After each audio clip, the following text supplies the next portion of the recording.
야 하이브리드 에너자이저 안녕하세요. TV 안병직입니다. 오늘의 새벽 말씀을 정리해 보도록 하겠습니다. 오늘은 이상훈 목사님께서 민수기 32장 1에서 5절까지 말씀으로 말씀 정해 주셨는데, 저는 제목을 보는 눈이 없으면 생각이라도 잘해야 된다라고 정해봤습니다. 32장 이전의 말씀에서 본문에서 전리품을 나누는 과정이 나오죠. 그것을 잘 나눠야 됩니다.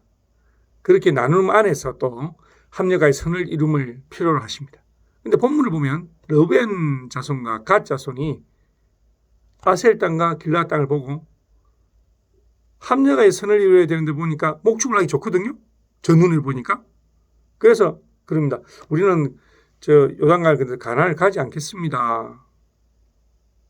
이런 핫바지 바람 새는 소리를 합니다. 그에 비해서 이제 그렇게 하라고 하죠. 근데 그것을 보면 인간적인 눈으로 본다는 것입니다. 가나안 땅은 결국 그들이 약속한 땅입니다. 그러나 그 땅은 약속한 땅이 아닙니다. 인간적인 생각으로 판단하는 것입니다. 가축이 많고 목축지가 좋은 것, 또 누구나 봐도 알 수 있습니다. 다른 지파도 자손들 봐도 알지요. 그러나 가나안이 여호와 하나님께서 허락하신 약속의 땅, 그 소유이기 때문에 그것을 기다리고 있는 것입니다. 그러나 그들이 부족했죠. 말씀에 순종하여 나가는 것이 중요합니다. 의도를 가지고 순종하지 않는 것은 불순종입니다. 그래서 보는 눈이 없으면 생각이라도 잘해야 된다고 아마 우리 이상훈 목사님과 말씀해 주신 것 같아요. 하나님의 온전한 은혜를 받은 이가 취할 행동은 온전한 깨어짐과 회개가 있어야 하갈복을 삶을 살 수 있다고 말씀해 주셨고요. 주님의 의도를 제대로 알고 준비해서 이 세상의 이기고 왕노릇 합시다라고 말씀을 전해 주셨습니다. 저는 그 말씀을 보면서 제가 흔히 자주 쓰는 말이 있습니다.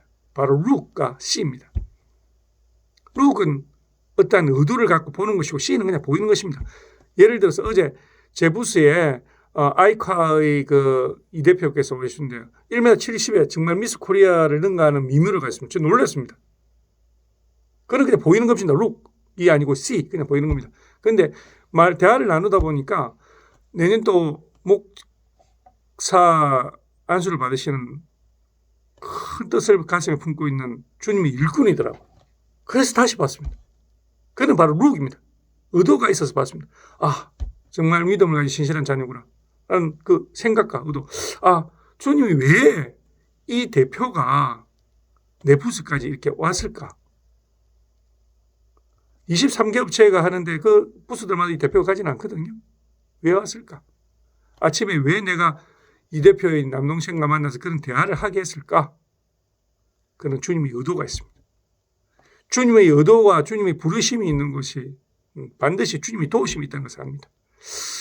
이 중국에서 100만이 넘는 그런 팔로워를 가진 아주 유명한 라이브 커머스라고 합니다. 그런데 한국 19년 또 와가지고 하나님 부르심을 받고 또 이렇게 공부를 한다고 합니다. 그 주님께서 주신 지혜, 달란트를 우리 경이로운 왕족에 접목시켜서 하나님의 영광을 위하여 더욱더 쓰임받게 하여 주실 줄 저는 믿습니다.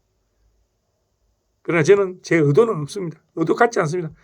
아버지 하나님께 시키면 시키는 대로 그대로 하면 그건 하나님 아버지께서 다 해주시기 때문입니다. 오늘도 어떠한 만남이 있을지 주님께서 인도하여 주시는 그 만남을 기대합니다. 2022년 부산 국제수산 엑스포 올해 20회를 맞이했습니다. 20회 그 자리에 P02 경이로운 왕족 와 보십시오. 2030 부산 월드 엑스포 유치를 적극 응원하는 경이로운 왕족이 될 것입니다. 와서 보시면 압니다. 오세요. 샬롬.